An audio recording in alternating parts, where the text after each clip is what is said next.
Hello, everyone, and welcome back to our little spot here on the C Show. You got your host, Chris, coming from a undisclosed location in Alabama, trying to keep hiding out. Got another return guest here with me, Tom Johnson. We've discussed many subjects throughout the show and had a lot of good conversations. And we're talking about some things the other day, just how things have changed in our life. Tom's a little bit older than me, probably about the same age as my dad, but they remind me a lot of each other. And Tom, I'm from Alabama, and you're from Louisiana, right? You grew up there and lived your whole life. I did. I was born in Central Louisiana in Oakdale, which is probably about 40 miles from Alexandria, and then my family actually lived about 20 miles from Alexandria. The little town my parents, both of the grandparents lived in, was too small to have a hospital, so they drove to Oakdale to have me. And then I moved down to Lake Charles, which is in the southwest corner. People might remember that from the two hurricanes that knocked the hell out of us in this area a year ago. Yeah, I remember. You still having problems with that, Tom? I cannot get a contractor over here to fix what's broke. I finally got a guy to talk to me last night. He was here until 9 o'clock talking about what some things to do to my roof. Yeah, they've got buildings that are still torn down here that nobody's even demolished yet. I mean, it's devastated in this area. People have been leaving because they can't get any jobs because the business of, besides COVID, the businesses aren't here because they never rebuilt them yet. Well, Tom, when you was coming up, did both your parents work, or did your father work, or was it like the traditional family in the 50s and 60s where the dad was the breadwinner and the mother stayed home? Yeah, very, very traditional. Everybody in my family, everybody I knew, it was, all my neighbors. It was always, the moms were taking us kids here and there and doing whatever, and the dads were working. I don't think I knew of any working mother except my grandmother, who was, she called herself a widow woman, but she actually was divorced. My grandfather was an alcoholic and kind of ran off and left her and the kids, especially the younger, my uncle, who's only 6 years older than me. But she was about the only woman I knew that worked. Yeah, as I was like I said, I would be like the age of your son. So, when I was coming up, I even here in Alabama, I didn't hardly know any women that worked. The only reason my mother went to work was my daddy worked for the railroad, and in '83 he got laid off, and there just wasn't no income, and my mother had to take a job at Food World for a while, Food World, and she ended up staying there for a lot of years because she ended up she liked working. But what kind of work does your father do, Tom? Working oil or? Well, sticking with moms for a minute, my mom did go to work later. After I was close to high school, I guess she did something to do. Dad was going between jobs and back and forth, and she went to work for the Singer Corporation. Selling. They had a little store that sold things. She wasn't a salesman. She worked in there somewhere. I think as a bookkeeper or something, and then went from there to work for our Plymouth place here in town as the title clerk. She did that for a number of years as well. No, my dad came from a family of auto mechanics and body men, and him and his brother moved down here and often had owned their own businesses, or they all worked. He would work for the same company. Sometimes they worked for different companies, but he ended up had a pretty good reputation. Him and my uncle both were considered some of the best bodywork mechanic folks in this area. Well, back in those days, and I know you know the term all too well. I mean, a yellow dog Democrat. Yeah. I'd rather vote for a yellow dog Democrat than a Republican. And I used to hear that growing up. But And as I study politics, and I know you have too, I look at the politicians back in Louisiana, and even people are going to tear me up for saying it, but Wallace, his message, the Democratic Party, especially in the South, they were populists who were working. Huey Long, those guys that believed in the working man, and I guess what happened along the way that these guys gave that up. Well, it's yeah. I mean, Huey Long was he was almost a Bernie Sanders, is what Huey was.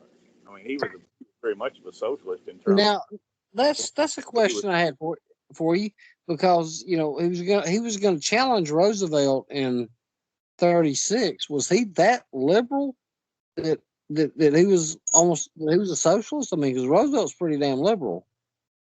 Well, I would say that I'd say I mean, Louisiana had free textbooks. The first, only one in the nation. Everybody else was, I guess, I don't know. I guess you paid for your textbooks, but I know that was one.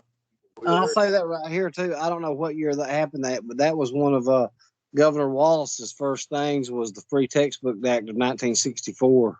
Well, we had it here many years before that. He went to war with the oil companies. Texaco was just raping the hell out of the state. They were just taking off. Not a smart move, huh? And he got a lot of money from the oil companies. He built LSU, and we had the best roads in the country there for a while. I think we're running on some of the same damn ones right now, though. Got potholes that'll knock your teeth out when you go through them. But we had very good roads. We had the free textbooks. I think we were one of the first to get hot lunches for the kids for free or for cheap. Yeah. So I mean, he did a lot of things that was very much Bernie-ish. He created the charity hospital in New Orleans. The entire charity hospital system. We've got one here in Lake Charles that just recently was privatized, and only the last 10 years. Well, let me ask you something though, Tom. Though I mean, I don't mean to cut you off. I mean, we know each other well. I'm not a socialist, but don't you think that some of those policies are good? I mean, that get kids a hot lunch and get them a textbook. I mean, I think they're all good. I don't have a problem. Okay, all right. I thought I misunderstood. I thought you were saying that should have never happened. Okay, I'm following you. That is what happened, and my politics. I'm probably as conservative as anybody you talk to, but in fact, the way I look at things is I'm a libertarian. They believe, right. And I would say my philosophy is that you have as small a government as you possibly can that'll keep us from killing each other. I mean, that's what I think is the right answer. And it's not the socialism that I got a problem with. I'd love to have every person have health coverage and all the good things that the Bernies of the world want. But the problem is you let the government try to do that, and it turns into this massive bureaucracy that inefficient as hell and never gets smaller. It only gets larger. And what you're trying to accomplish very seldom gets effectively accomplished. Great Society's been here for 60 years now, and the poverty rate is still the same. Blacks have gone from having a hard life in the 60s where they were burning down Watts in Detroit. Well, now they're even in a worse plight. They're fatherless, and three generations of being on drugs and gangs, and a lot of that was because they got dependent on the federal government. So government could do it. I would love to see everything get better, but the government can't do it. It's pretty interesting that you said that about Bernie. Yeah, it sounds good, man.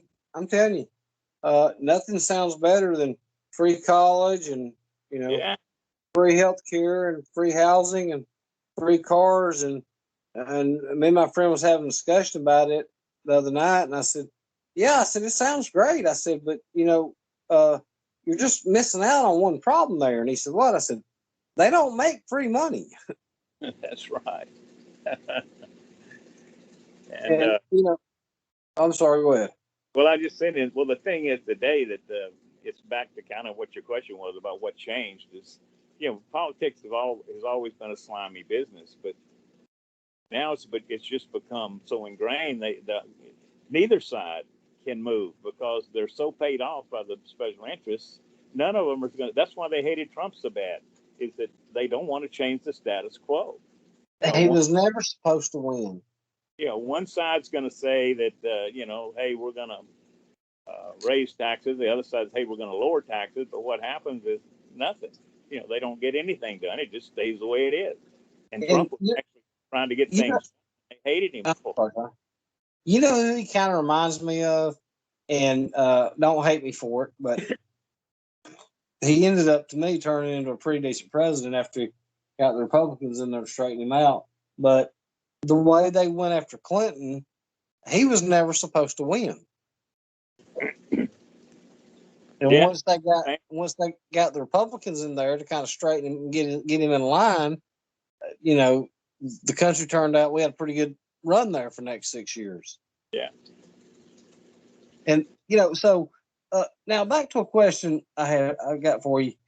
Back in when you was coming up, I don't know, you might have had 2 brothers, 3, 4, whatever. You had one paycheck that took care of whole family, and now you've got 4 paychecks trying to take care of 2 or 3 people. What happened that the wages just stopped moving? Well, they a lot of people blame it on the Republicans and Reagan. And if you look at the timeline, I mean, it's the data matches that. But I think it's a little more complicated than that. We were going through the baby boomers were booming during that time. Yeah. We went from the Depression that lasted 12 years, and the only thing that got us out of it was World War II. And when World War II hit, we had people don't believe that. We had another 30 years of just straight up growth, but a lot of it was from that war. We were rebuilding Europe. We were rebuilding Japan. We were the king. That is a good. I've never heard that. That is an excellent observation, Tom. That's it. Well, that's exactly the answer. Is that we were building the world, and we were getting paid for it, and everybody was prospering from it. And at some point, we've reached a level where we were still doing great things. The 90s was wonderful. We had the stock market go straight up. We had the .com bubble that made millionaires and then broke a lot of them. And I think that's the difference. That the whole world economy just suddenly shifted, and other people were doing the same thing we were. Competition got greater, and of course, the big thing that happened is that Clinton and the boys passed NAFTA. I was going to touch on that in just one subject, or just 1 second.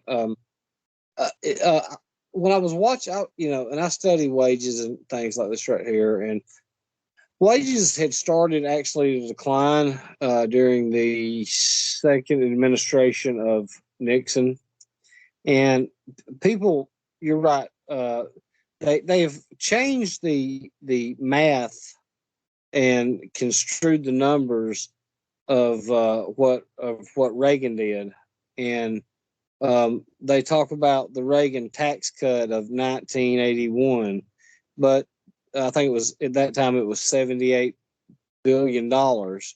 But they failed to mention that either the next year or 2 years later, Reagan raised taxes $90 billion. Yeah. He raised taxes a total of 13 times. And something else I want to point out it's simple mathematics. Right? The evil 1%ers, you hear about them all the time. You know how bad those evil 1%ers are. They're taking all of our money.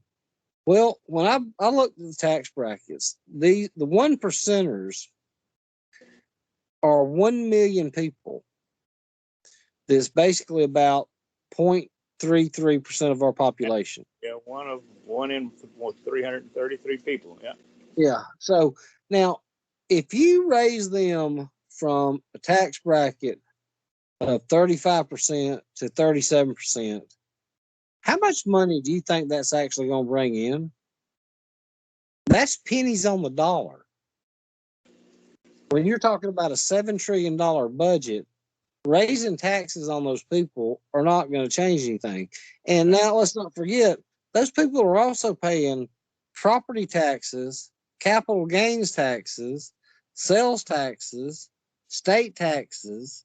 They're probably paying 70% of their income. Well, one thing you left off was luxury taxes because I'm sorry, I meant to say that buying luxury planes. tax. They're buying the thing. If they weren't here buying those planes and boats, a lot of people wouldn't have jobs.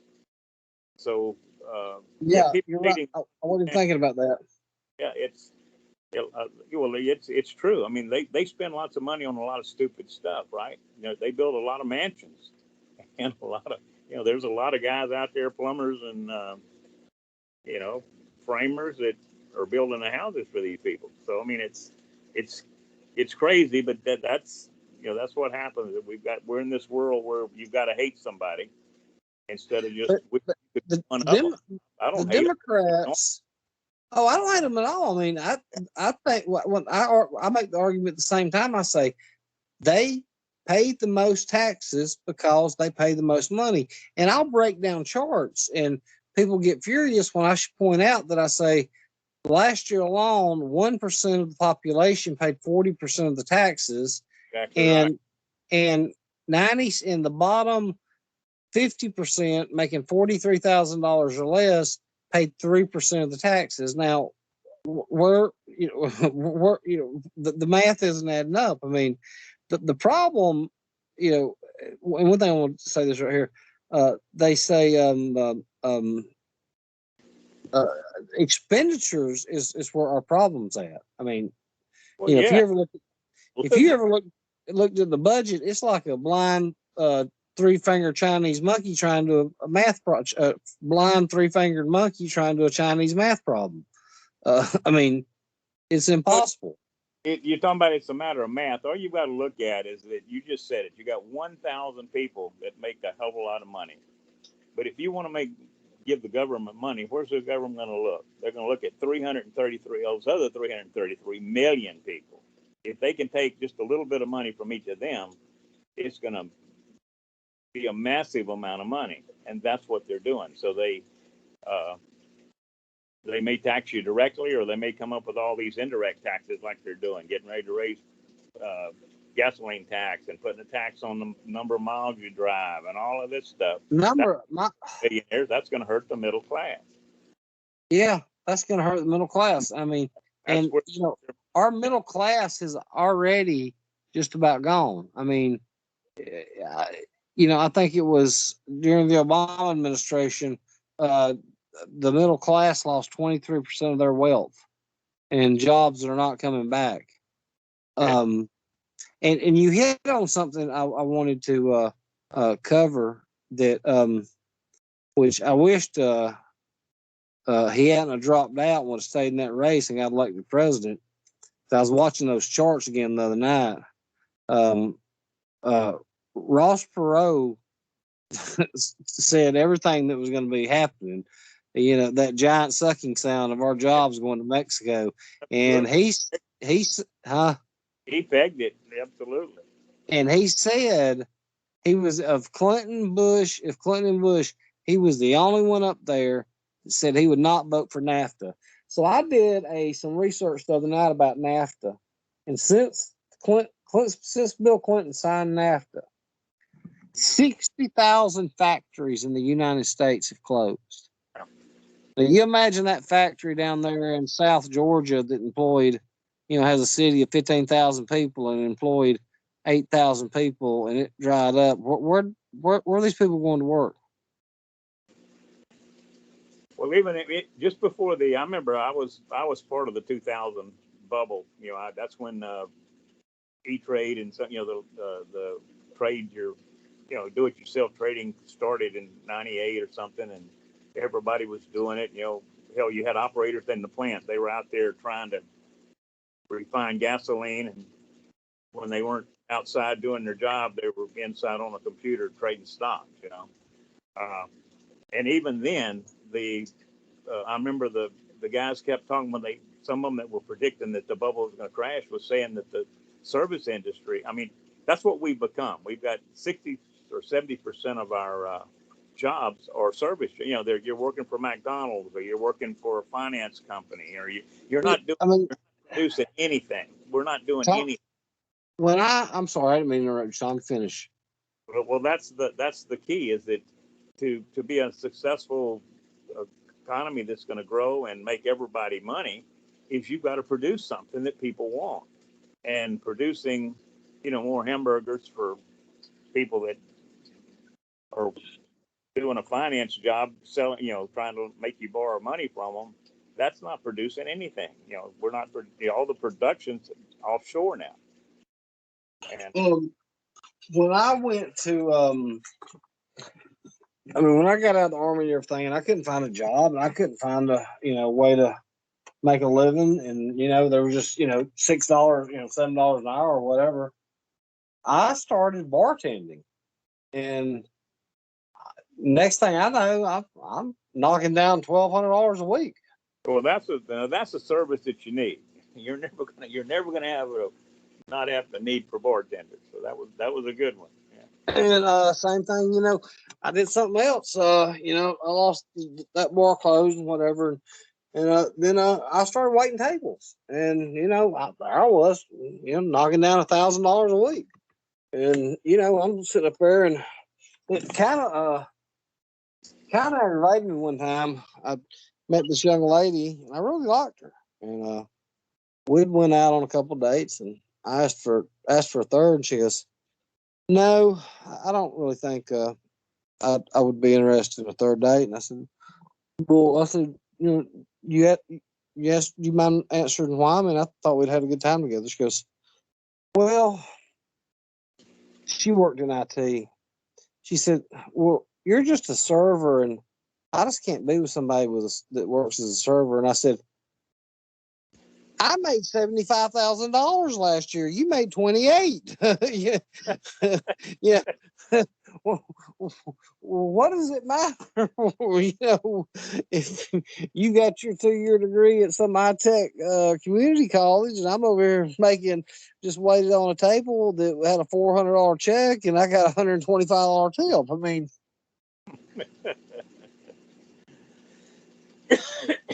But the problem that I'm worried about is we're going to a service industry. Is are we going to be able to continue to have jobs to keep the service industry up? Well, that's the point. Is that you've got, it's great to be serving McDonald's hamburgers, but if people aren't able to buy the hamburgers, what the hell are you going to do? And that's what I'm not even talking about that, Tom. I'm talking about going to places when I like to travel and I splurge myself, and I go to a 4-star hotel and sit down at the bar and have a $20 shot of bourbon and a $70 meal. I mean, how long? What's going to happen when I can't do that? Yeah. So and I don't understand. We talk about wage growth all the time. I don't know what the answer is on it. We're going to have to come to a thing that, and you tell me what your thoughts on it is that and I hate to say it, but we're going to have to come to some new forms of energy to create more technological jobs that can put people to work. Well, now you're sounding like Biden and his gang. Well, now hear me out. I'm not talking about doing away with coal and doing away with gas and doing away with this right here, but I'm talking about some alternatives that are going to be technological jobs that are going to help us down the future create more jobs. Because you face it, it may not be in our lifetime, but one day gas and coal and oil is going to run out. Yeah, but I was I'm an engineer, and I went to work for an oil company for 13 years. I went to work for an engineering company that serviced the oil companies for 5 years, and I went back and worked for a chemical company for another 5 years, and I went back and worked 22 years for a service company that took care of the oil and the industry and the chemical industry. So I mean that's my bread and butter for almost Okay. years. And what people are forgetting, and what people don't know, is that in 1950s they were throwing the black crappy stuff out of the bottom of the first tower, which is a vacuum tower where they suck as much good stuff as they can up, and then you're left with this gunk at the bottom. Actually, the first tower is an atmospheric tower where they do it, and then the next one they suck a vacuum on it and try to get even more stuff out of the nasty bottom. But they were throwing that stuff away, or they were they were burning it as just fuel oil. And over the last 65 years, that amount of throwaway has shrunk and shrunk and shrunk at much less energy cost. So the oil back then was pristine. We had really nice, they call sweet oil, which doesn't have any kind of nasty stuff Yeah. in it. And now we're burning, we're trying to work with oil that's, really nasty, and it's high in sulfur, and it's got all kinds of problems. But we're getting more gasoline, more other products out of that barrel of a worse oil, and we're doing it more efficiently, much less cost, and we're doing it without spoiling the environment because we're getting better and better at capturing things. So the industry has been ahead of the game from day one. The people see a flare, or they see some steam blowing out of a stack, and they, go run and say how terrible it is. But the industry has always been able to beat, even in the 70s when the government got involved and tell them you have to meet these standards. They have beat the standards overall every year. So what you do, you leave the damn industry alone. They're already coming up with alternatives. The biggest alternative in the world right now is we've got natural gas, that if you switched everybody to natural gas today in your fleet of cars, you would cut your carbon emissions would go down by 35% tomorrow.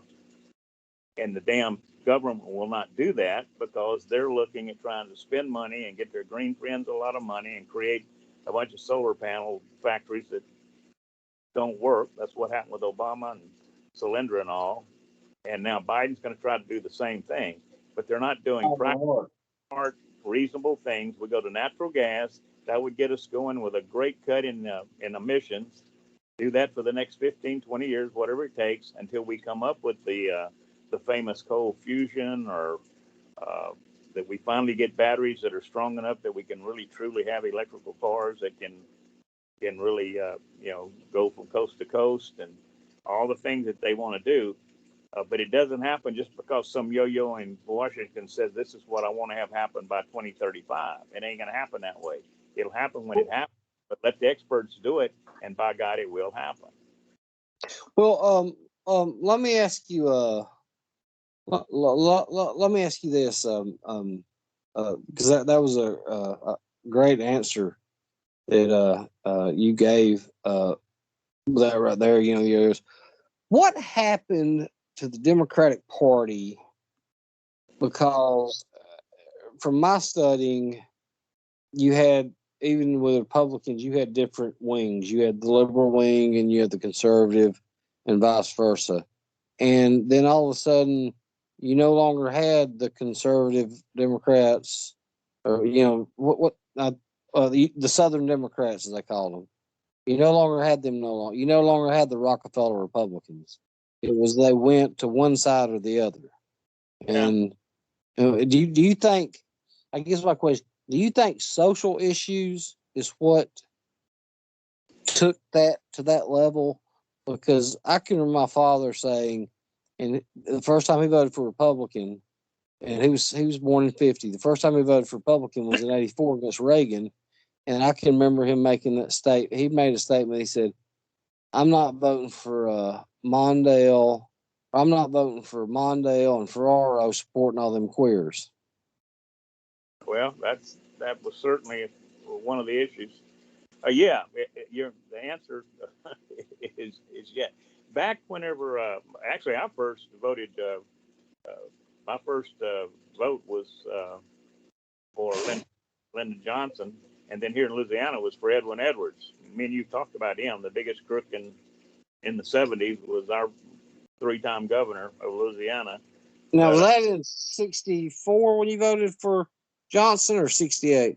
Yeah, I was too young in 64, but I was 17, Okay. but I was able to vote in 68. And then 72, what the hell was that? That was, I'm going blank. That was Nixon. Yeah. Nixon and McGovern. But then I was in the Army, because of Nixon. It was, so 68, Nixon came in, and then he was reelected, and then Watergate happened. Did you vote for McGovern because he put you in the Army? Yeah, it was absolutely. I was about the last guy drafted, man.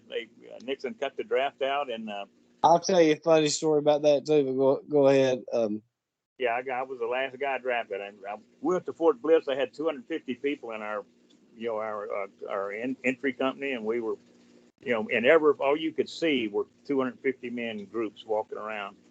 And we over there 6 weeks later, we went to get our winter clothes, and you were seeing 6 and 7 men being walked around by these same drill sergeants at the incoming station there, because there was nobody coming in but National Guard guys coming in for their 6 months training.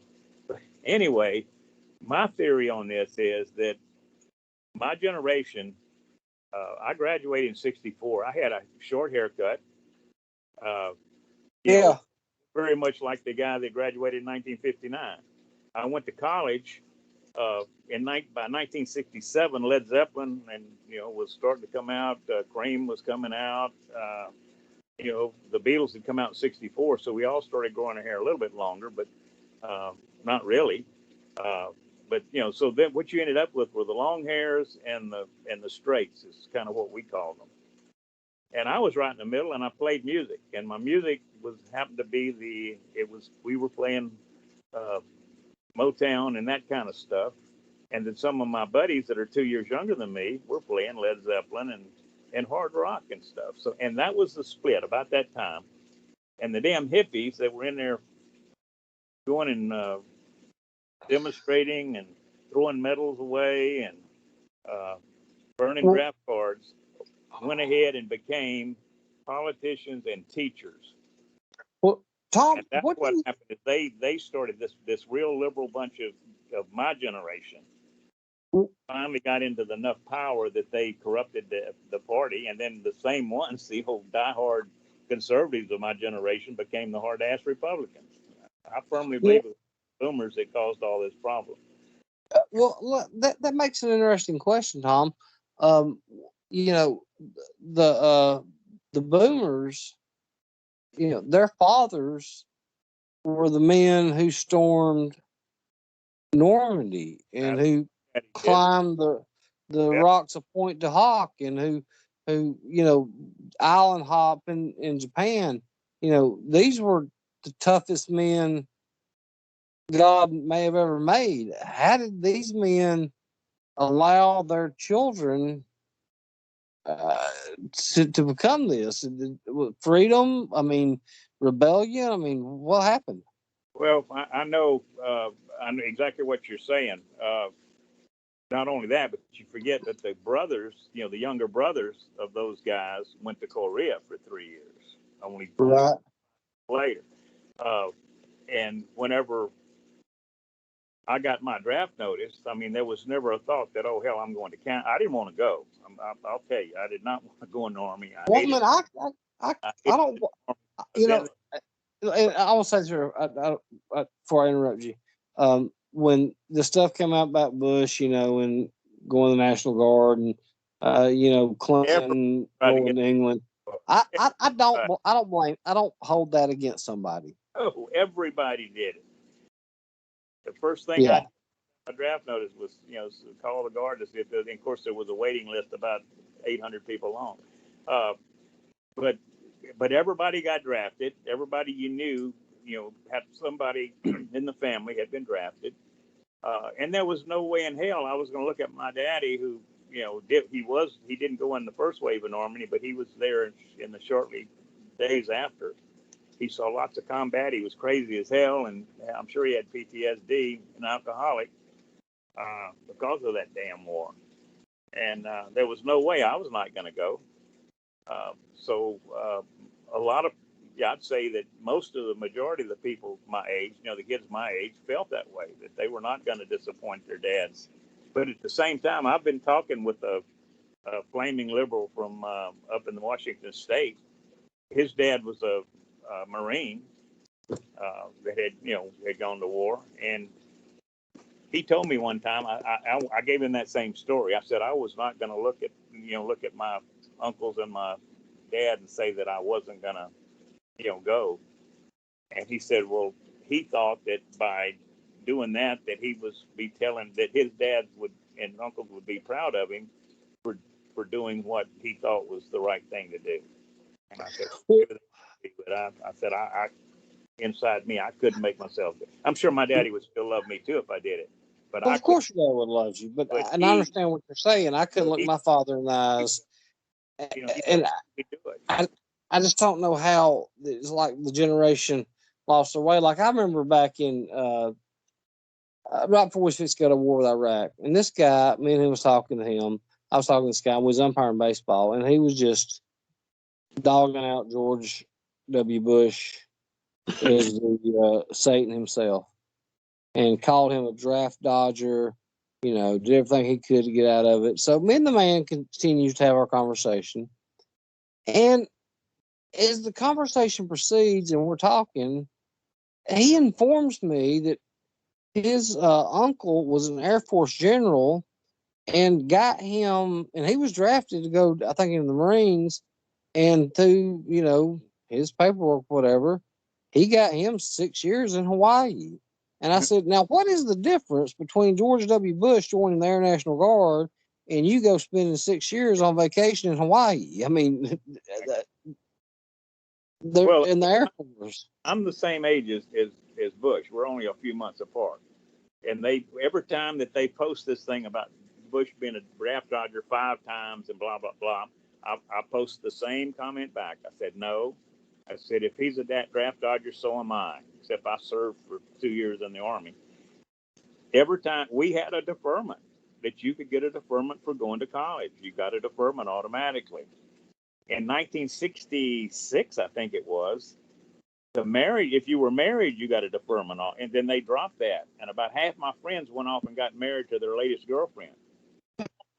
And I remember, man, within 3 or 4 months, 4 or 5 of my buddies were married because that was either that or by the end of the year that deferment was going away.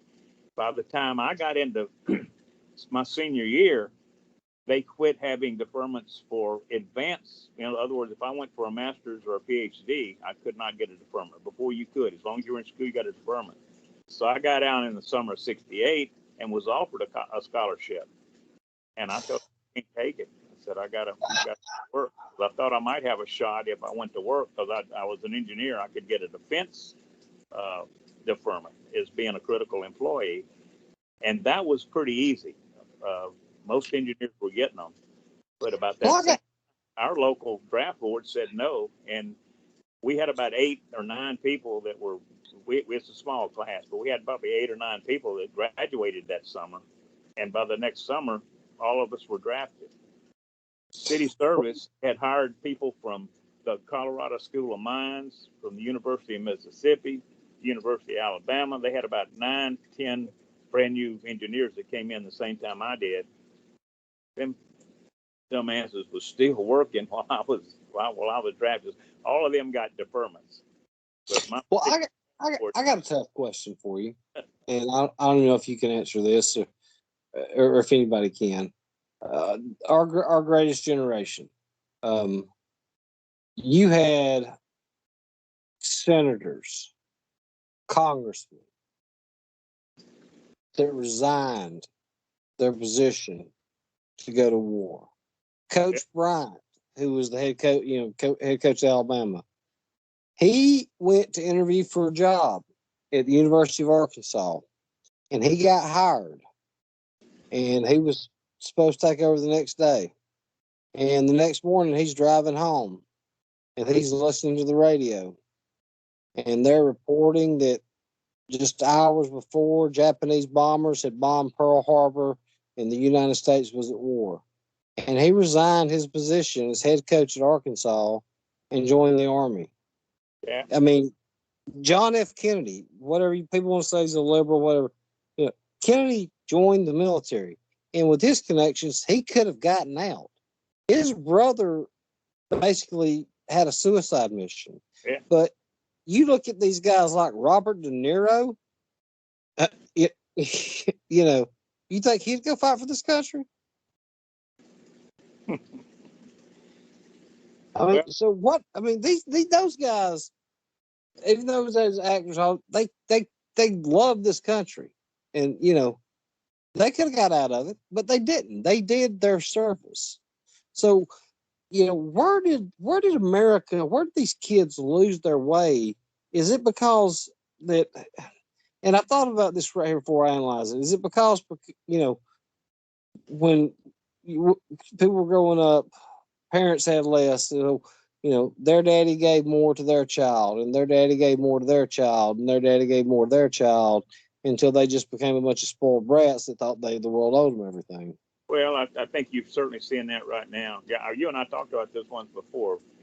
My parents certainly tried to spoil me because they went through a depression, they went through a war. Mine did too. And they wanted the whole boomer generation was quite spoiled. I mean, and this was during this boom, right? I mean, the money was there. People were making money that they'd never made before. Little houses were being popped up. Suburbs were being made that never existed before. I mean, it was a boom time, and so we grew up in the best time we probably could have. And I think most of us were brought up with those same values that we saw in our grandparents and our parents who had gone through that depression and had gone through that war. And again, I think my generation is at fault because a lot of us stayed that conservative way, and I think even the crazy hippies. I hate to blame your generation on all the ills of today. I think a lot. But I even think the hippies felt like, I'm sure they had that same strong feeling that, you know, they saw what their parents went through and they wanted to do it that way. They wanted to go off and live together and plant crops and become, you know, the great socialist dream that Jesus wanted to be and blah, blah, blah. But I think they did it with a real meaning in their heart. They didn't do it just because they were crazy. They did it because that's what they felt. Do you think that? I'm sorry, go ahead, Tom. Well, that's what happened. And then you know, I certainly spoiled my kids, and they didn't have to go through a war. Now, do you think worrying about the draft will keep your ass straight? I'm telling you, it's different. I think as much as I hated being drafted, I would vote to put the draft back in place. If I had my choice right now, but you know what? And I probably wouldn't, Tom, because I was reading about what they do in basic training now, and I almost laughed. Like they was talking about they don't have a PT test anymore. Yeah, you don't do. They did away with what they called the shark attack, where when you get off and 5 drills are in your face screaming. Yeah. You know, we've become a weak country. You know, a weak society, and I wonder too, and I'm sure maybe Daddy didn't do it, but maybe Mama did. But you know, I wonder if somewhere along this country, when parents stopped beating the hell out of their kids, we lost some of their respect and responsibility of what they're supposed to do. Yeah, that's part of, well, I think you can see that just in this latest generation. I mean, I'm not blaming everything on the boomers. The boomers didn't create this bunch of almost anarchy kids that we got today. They think they don't have to listen in school. They think they can talk back to teachers. You know, all that stuff. I don't take any responsibility for that. I didn't beat my kids the way I got beat, but they were disciplined. They knew what the hell they could and couldn't do. Yeah. They couldn't be talking back to teachers, and they couldn't be screwing up in class. So that's happened after me. You know, I don't know. Yeah, and it happened because like my daddy didn't beat me the way his daddy beat him, but trust, I toted some ass whoopings that my uncle had to get him off me. And I may have told you a story about my friend. Been friends with him for years. He's getting on up there in age now. He's 70, but he's had some health problems, and uh, I let him move in with me and rent the back bedroom. Well, I had this boy. I've known him for 10 years, and he was a hard worker and everything. Aunt talked me into it, and I said, "Well, you know what?" I said, "I'll let the boy rent the side bedroom. I got a big house, and I'll never be around him." And he got him a job up there at this little Mexican restaurant, and it took him a week to get fired. And I kept telling him, "Stop showing up to work late every day." And he said, "Well, you just don't understand how it is in the service industry. As long as you call, they don't mind." I said, "That's not how it works in the workforce. Any I said, "You show up on time." And I don't know. I noticed one day that these kids have started wearing damn fingernail polish. And he had fingernail polish on. I said, "Go take that goddamn fingernail polish off your hands." And then he got things where he just quit. He got mixed up in some menage a trois with some straight couple, and I just quit letting him come back over here. And but this kid thought that he thought he had an orientation at 9 o'clock. Well, his friend texted and said, "Well, it's been pushed back to 1." Well, he gets up and asks me to call them and tell them he's on his way, and he was going to show up at 3. So he's 6 hours late for his orientation. And I told him, I said, "Son, I'm 20 years older than you are, and let me have a father-son talk to you. Okay, you don't show up to work late." I said, "The way I was always taught in the Army, you was there 15 minutes prior to formation." Yeah. I said, "And when I went to work, the way it was, if you were early, you were on time. If you were on time, you were late. If you were late, there was no sense in coming." And they just don't care about. Uh, they don't. They don't. I guess they think somebody's gonna take care of them. And I'm at the age now, and I don't know. When your parents died or whatever, but there ain't nobody but me. There ain't nobody I can call. I don't have a person in the world I can call for help. Yeah. And you know, it's kicking these kids dead in the ass. I got a friend of mine, and I cut ties with him back in July, where I didn't want anything else to do with him because I found out that he had started selling. He started selling. He started selling meth, and I found out through somebody else, and I cut ties with him where I was like, I can't have anything else to do with you. And then he starts. He called me first time out of the blue in 3 months at 3 o'clock in the morning, wanting me to come to Jefferson County and bond his brother out of jail. And I said, "Look, I ain't got a dog in this fight. You know, you got yourself in this." I said, and I told him, I said, "You were a real estate agent that was successful, making $100,000 a year, and you quit that to run drugs." He obviously wasn't very good at it if he couldn't bail his brother out. Well, what I was saying, I mean, he had put all of his, from my guessing is, what he had done is he had went and put all of his money into resupplying, and he hadn't, sold all the stuff yet. But I told him, I said, "You went from being," and he was ranked, he had 5 stars. I said, "You went from being ranked the most successful or one of the top successful real estate agents in Birmingham, and you quit that to go sell drugs." I said, "I have no sympathy for you at all." That's crazy.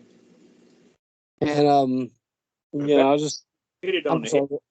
That's how those kids are today, and I don't take any responsibility for that. Well, I've seen, Tom's 40. seen He's 40. He's 40 years old. well, I've seen And my daughter's 50, and I've seen her let her kid get away with more crap that I would have. And being a grandfather, uh, I do a certain amount of discipline, but I'm not going to be the father of the, and you can't be. So I can make them behave here when they're at my house, but uh, I've seen the kind of things that she's let to get away with, and I think that's just become the, even the government pushes it. They're saying it's abuse if you whip your kids, and teachers can't touch a child. and I had ruler marks up and down my butt when I was in school with a teacher and the principal. man, they'd jerk your ass up, and they'd take you and spank you in front of God and everybody, and you better hope they didn't tell your daddy. Yeah. And I was thinking about the other day when I was thinking about the swarm attack, and I was thinking about when I went in the Army. And back then the mandatory retirement age was 58, and some of these guys were E8s and E9s that had been in for 40 years, right at the end of the Korean War. And I used to hear them all the time say, "This man's army," and they didn't even like the fact that women was in it. And I can't imagine what one of these old men would think if they walked into a basic training today and they seen what was going on. Yeah, I mean, that's plumby scary, though. I mean, you think the Chinese are worrying about diversity and not hurting feelings and making sure that their PT test has standards low enough that their weakest woman can pass? No, they're creating warriors that are getting ready to kick your ass. if I mean, technology's fine and everything, but it can only do so much from 20,000 feet in the air. What do you think would happen if we got in a ground war with North Korea and China? We'd I be mean, we'd be overrun in probably 3 months, unless we went they, nuclear. And then our tanks and stuff and do that right there. But if we got into it where we're up close quarter and man to man, Tom, they'd beat the hell out of us. There's no doubt about it. Yeah, they're getting the technology where they can, where they'll be able to land troops here. I mean, it won't be long before they will be a true threat, and the only way to stop them will be to nuke them. And then they're going to get their nuclear. We've got we are the nuclear power. Other people have bombs, but they got their 4 or 5. We've got our 1,700 or whatever. And but it won't be long before China will be able to do any damn thing they want. I don't know if we got to get somebody back in charge of our military that realizes, hey, we got to fight a war or what we got to do. But I mean, it's just not, it ain't working. Well, what we last thing with Afghanistan, sure. I mean, that is absolutely mind-boggling that the military was so incompetent to do what they've done. I mean, I could see Biden being incompetent. He can't. Well, and here's what gets me, and I want to touch on this. Trump got blamed for it, and Trump did agree to withdraw. I understand that, okay, but they had 9 months to plan this. It wasn't like they had 62 hours to plan this thing. Biden, on day one, he stopped the XL pipeline. On day one, he went back into Paris Accords. Day one, he reopened the deal about the Asia trade deal. Day one, he didn't sign anything about staying in Afghanistan. He wanted to get out. He wanted to make a big political statement getting out by getting out near or on 9/11. He thought that was going to be a real political positive for him. And you're right. He had 9 months to get it right, and they did every damn thing wrong. But that's not Biden's fault. That's somebody in the military saying, "Sure, let's give up this military base that had a nice perimeter that would protect people. Yeah, you're right. Couldn't come in supposed to, and let's go sit in the middle of Kabul at the damn public airport." I mean, that kind of stupidity came from the military, and that's you're right. very scary. That's the type of people we got. This Milley's nothing but besides being a traitor, he's an idiot. And I was couldn't stand the army. So, I mean, I I mean, can you imagine? just You felt like know, stupid people making decisions for me. I never liked it. and I know that you're old enough to remember, and I can't remember it, but those images are still stuck in my head about those guys holding on to Chinooks. And can you imagine 50 years the image of those guys holding on to those C-130s falling out of the sky to their death because they didn't want Yeah, to be caught by the Taliban? yeah, that's it. I mean, just the fact that they did that. I mean, how in the hell? And what is so upsetting is that they're saying, "Oh, we did not know that the Taliban would fall in only 3. I mean, would win in 3 days." But every intelligence report that's been released said that they all felt like within a few months it would be over. So why are you leaving $85 billion worth of weapons that you know in 3 months? They knew damn well when it was going to fall. I mean, I don't think they did. I think that's how bad it was. That they lied to themselves so much that they really felt like the. Now he did lie about the 300,000 man army and all. I mean, yeah, he knew that a lot of that was, you know, guys that were going to run the first chance they had to run. Half of them probably didn't even know what the hell they were fighting for. well, let me say this right here, okay? And I served in Afghanistan, and I served alongside some of those Northern Alliance or those boys, and those boys would fight. They were And freedom. I'm not going to say that those boys would fight. Now, that they weren't like some of the South Vietnams that would throw down their guns and run. Those boys would fight. Now maybe as the end, same things changed, but when I was there, those boys would fight, and they would put up a tenacious fight. But I agree with you. I was upset whenever they especially when Biden did it, and even the generals did it. Said that the Afghans just cut and run, but they got them fighting right now. But they lost what 50,000 men in the last year and a half, while we lost none. something like that. But what they were looking at is they looked at Americans were there. They had the air power. They knew if they got in trouble, they would get air power to help them out, bring them back, and all that went away. And what are you going to do if you realize that, hey, the only reason I'm still alive today is because that guy came in and blew the bad guys away from the air, and he ain't gonna be here anymore. So whenever things started to really crumble, yeah, everybody's saying, well, hell, America's gone. We got no support here. Their damn, the high level was all corrupt as it could be.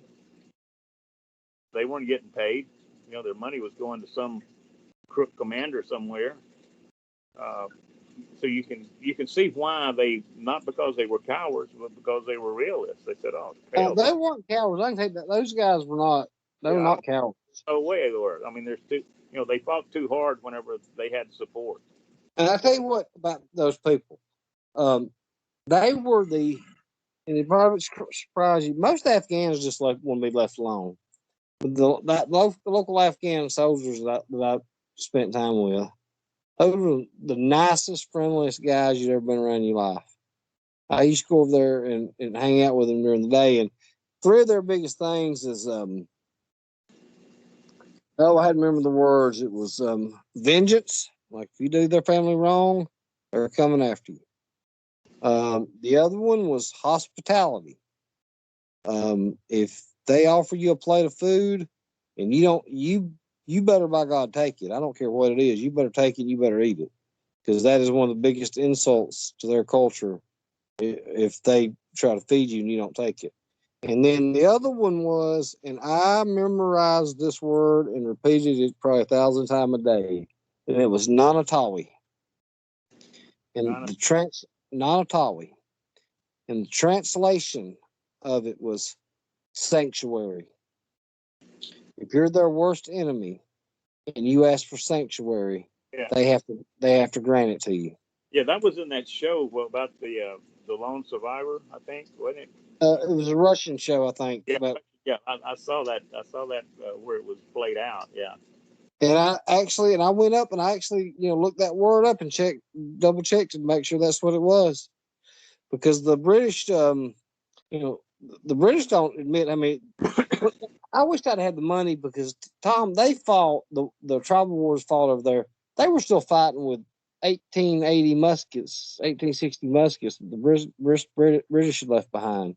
Wow. And there was a poem. I wish I could have brought some home. There was a poem that said, "When you're all alone on the Afghani plains, and the women come to cut out your remains, always remember to save one round to blow out your brains." Yeah, that's probably true. Tom, it's been a fun conversation talking about some politics. We need to get together and tell some more sometime.